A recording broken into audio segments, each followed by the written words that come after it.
Salut à tous, c'est Alexandre, bienvenue dans cette nouvelle vidéo. Je voulais vous partager aujourd'hui, comme vous avez pu le voir dans le titre, comment faire pour pouvoir lancer son premier business en ligne rapidement. Le but, ça va être quoi dans cette vidéo? C'est que je vais vous donner des conseils pour que vous puissiez, vous aussi, lancer votre business en ligne sans prendre forcément beaucoup de risques. Le but, c'est pas là, c'est, on va dire, d'investir un minimum d'argent pour pouvoir déjà se lancer et ensuite développer son idée. Dans cette vidéo, je vais du coup vous donner plusieurs petites astuces, plusieurs critères aussi qu'il faudrait respecter, et j'aimerais également vous enlever quelques croyances limitantes qu'il y a dans le business en ligne. Alors en ce qui concerne les croyances limitantes, déjà, qu'est-ce qu'on entend la plupart du temps dans le business en ligne? La plupart du temps, on entend qu'il faut avoir la meilleure idée du siècle, ou au moins une très bonne idée pour pouvoir réussir dans le business en ligne, ce qui est au final totalement faux. On n'a pas besoin d'avoir la meilleure idée de business en soi. Si vous avez, on va dire, une bonne idée ou même une idée moyenne, le principal en fait, ça sera de comment vous allez développer votre idée. Ça, c'est vraiment quelque chose de super important parce qu'au final, même si vous avez une idée moyenne et que vous avez un processus et les bonnes étapes pour pouvoir développer votre idée, eh bien au final, vous pouvez avoir des meilleurs résultats que si vous avez une bonne idée mais que vous ne savez pas la développer.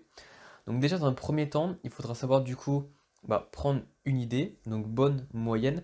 Bien sûr, on va pas prendre une mauvaise idée, mais au moins une idée minimum moyenne. Ensuite, il faudra du coup avoir des connaissances dans le sujet, donc un savoir-faire ou de fortes connaissances.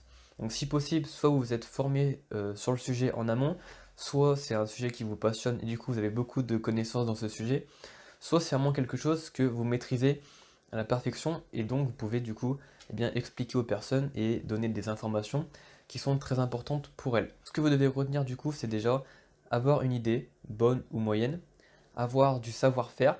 Alors vous n'êtes pas obligé d'avoir le meilleur savoir-faire possible. Vous savez que même si vous ne savez pas tout, parce que même moi je ne sais pas tout forcément dans le business en ligne ou dans d'autres sujets, vous pouvez toujours essayer de vous former, essayer d'en apprendre un peu plus, de lire des livres, de lire des vidéos, de lire des articles de blog, enfin voilà, de faire beaucoup de choses pour que vous puissiez justement vous aussi apprendre pour pouvoir vous développer dans cette compétence en question. Donc, essayez d'avoir une idée, essayez d'avoir un savoir-faire également, donc en apprendre et s'enrichir grâce à ça.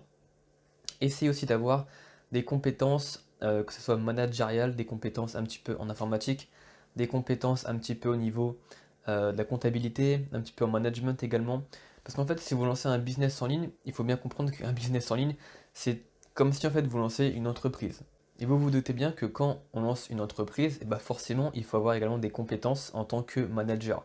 Donc, un minimum est demandé quand même, que ce soit du management, je vous dis, de la comptabilité, du marketing, la communication, etc. Après, tout dépend également de ce que vous connaissez déjà. Il y a des choses que peut-être vous pouvez apprendre, d'autres que vous pouvez potentiellement développer si vous savez déjà comment ça se procède. C'est quand même quelque chose qu'il faut développer pour toujours pouvoir déjà s'améliorer. Et si vous ne maîtrisez pas la compétence, alors après c'est pareil, vous n'êtes pas obligé de tout maîtriser, que ce soit dans le marketing, la communication. Le but c'est aussi que vous puissiez vous entraîner et petit à petit arriver à vos objectifs. Donc ça c'est assez important pour lorsqu'on veut du coup développer un business en ligne. Donc vous voyez, on parle pour l'instant pas encore d'argent, parce que pour moi en fait un business en ligne, vous n'êtes pas obligé franchement de mettre beaucoup d'argent sur la table au début. Vous pouvez très bien lancer un petit business sans risque. Le principal c'est que vous ayez du contenu à proposer, que ce soit du contenu payant, du contenu gratuit, mais que vous avez quand même des choses à raconter du coup à une audience. Et si possible, une audience ciblée, mais on y reviendra un petit peu après. Ensuite, pour moi, la deuxième chose pour pouvoir lancer un business en ligne et pour pouvoir réussir dans le business, c'est tout simplement de mettre son ego de côté. Qu'est-ce que j'entends par là? Lorsqu'on veut lancer un business en ligne, on pense tout de suite tout savoir, on pense qu'on va réussir directement et qu'on n'a pas besoin du coup d'en apprendre encore plus. Et ça, c'est vraiment une grosse erreur. Pourquoi? Déjà parce que vous allez perdre du temps, forcément, parce que vous allez devoir apprendre un petit peu par-ci, un petit peu par-là, prendre des informations à droite, à gauche. Et du coup, tout le temps perdu, au final, ça va pas jouer en votre faveur. En plus de ça, qui dit temps perdu dit aussi argent perdu, puisque forcément, si vous prenez beaucoup de temps à apprendre à droite, à gauche et à pas voir les bons éléments forcément, vous allez du coup perdre de l'argent, puisque tout ce temps perdu, vous aurez potentiellement pu l'apprendre avant, plus rapidement, et en plus de ça, vous aurez pu déjà convertir des prospects en clients. Donc vraiment mettre son ego de côté, se dire qu'on peut toujours en apprendre plus, avoir des mentors c'est très bien, toujours se remettre en question, que vous ayez une entreprise à 1000, 10 000, 100 000, 1 million d'euros de chiffre d'affaires, il y a toujours meilleur que vous, sauf si vous vous appelez Jeff Bezos, mais il y a toujours meilleur que vous. Donc on peut toujours en apprendre plus. Donc moi ce que je vous conseille, c'est déjà si vous ne maîtrisez pas le domaine correctement, c'est déjà de vous former. Peu importe le domaine, que ce soit de l'immobilier, de la bourse, que ce soit du business, que ce soit dans le sport, que ce soit... Peu importe ce que vous faites, il faut se former. Dites-vous que quand vous êtes... Voilà, vous avez fait sûrement un parcours scolaire assez long, 10 ans, 15 ans, 20 ans, peu importe. Tout ce qu'on vous apprend à l'école en fait, alors oui, on vous forme à la vie, mais c'est plus à la vie de salariat. Cependant, on vous forme quand même à devenir justement un bon petit salarié. Mais pendant ces 15-20 ans, on vous forme pour que vous puissiez justement prendre cette voie-là. Et si on ne vous avait pas formé, comment ça se serait passé? Peut-être que vous n'avez jamais appris à écrire, à lire, à faire des choses. Donc forcément, la formation, c'est indispensable. En sachant aussi que, donc, à part le côté salariat, entrepreneuriat, etc., la formation, ça sert à quoi aussi? Quand vous rentrez en entreprise, peut-être qu'il y en a des d'entre vous qui sont rentrés en entreprise.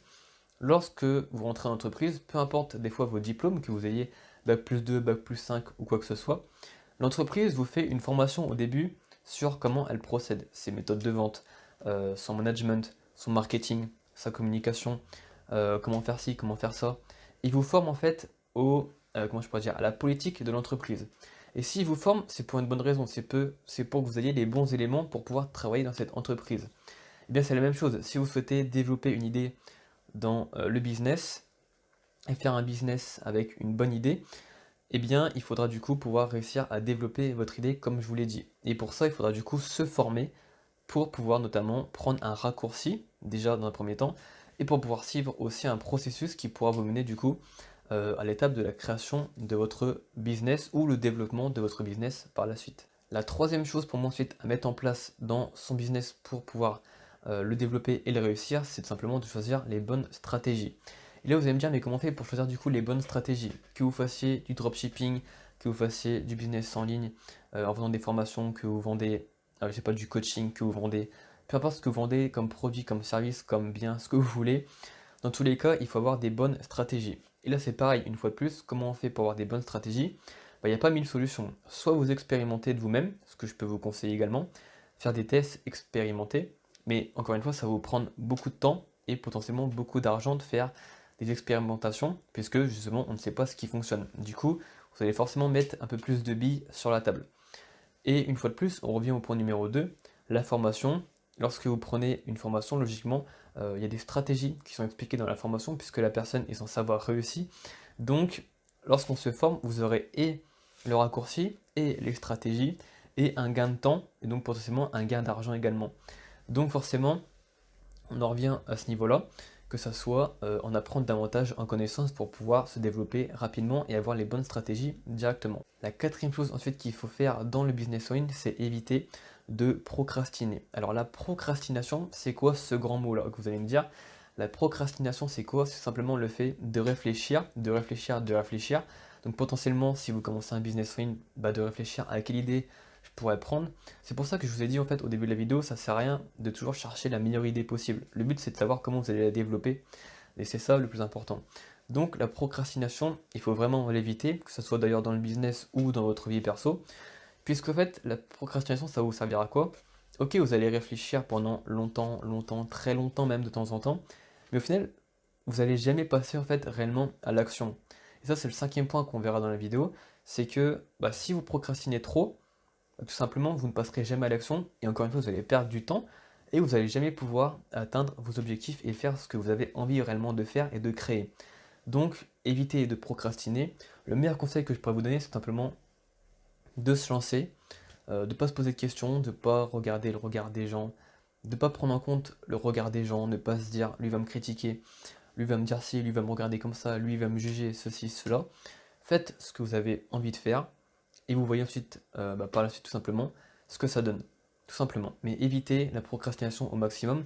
C'est bien d'avoir du brainstorming, ça c'est encore un autre mot technique, et de pouvoir réfléchir pour améliorer ses idées. Mais la procrastination, c'est le fait de toujours réfléchir pour ne jamais passer à l'action au final. Donc, évitez la procrastination au maximum. Et enfin, le cinquième point que je voulais voir avec vous dans cette vidéo, c'est le passage à l'action. C'est ce que je vous disais juste avant puisqu'en fait le passage à l'action, c'est là où tout va se déclencher pour vous, que ça soit dans le business en ligne ou même dans votre vie perso. Lorsqu'on passe à l'action, on va prendre un exemple très simple. Imaginez, et là ça va parler à tout le monde, imaginez vous êtes un garçon ou une fille, peu importe, et vous avez un petit coup de cœur pour un tel ou un tel. Vous souhaitez parler à soit cette fille, soit ce garçon, et au final vous passez jamais à l'action, vous n'allez pas lui parler, vous n'allez pas lui demander son numéro, vous n'allez pas inviter à sortir.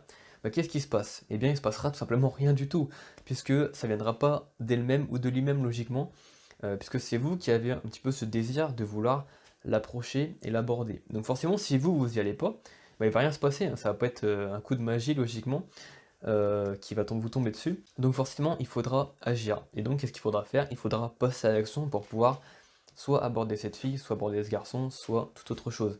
Eh bien, en fait, c'est la même chose. Dans le business, si vous souhaitez faire ci, faire ça, lancer une première vidéo, lancer une formation, créer un blog, créer un site, créer une boutique, peu importe ce que vous voulez faire, si vous ne passez pas à l'action, eh bien, ça ne tombera pas du ciel. Il faudra forcément travailler et pouvoir tout simplement voilà, mettre en place des stratégies et mettre en place des actions concrètes pour pouvoir atteindre ces objectifs et atteindre la création de votre petit business sans risque au tout début.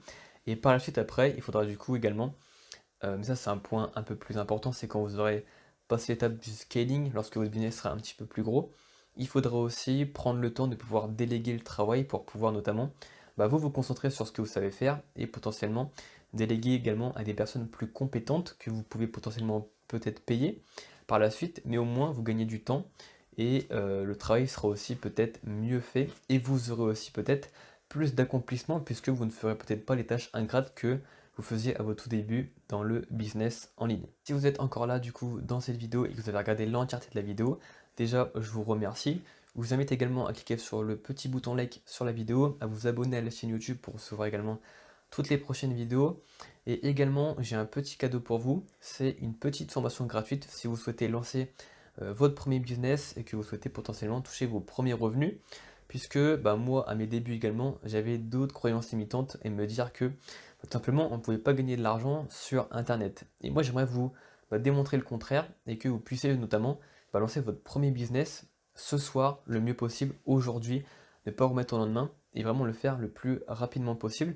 Et pour ça, j'ai créé du coup la petite formation gratuite. Donc c'est une formation de 4 vidéos qui vous montre du coup notamment comment développer votre idée de business, donc justement à l'étape de la création. 3 actions indispensables dans votre business en ligne. Je vous montre également tout l'écosystème d'un business internet puisque c'est important de savoir où est-ce qu'on met les pieds également. Donc encore une fois, une vidéo de formation pour pouvoir vous montrer un petit peu l'envers du décor du business internet. Et en quatrième, je vous montre du coup comment réserver et choisir votre hébergement et votre nom de domaine pour votre site internet et pour votre business en ligne. Sur ce, je vous dis du coup à tout de suite de l'autre côté de la formation. Ciao ciao.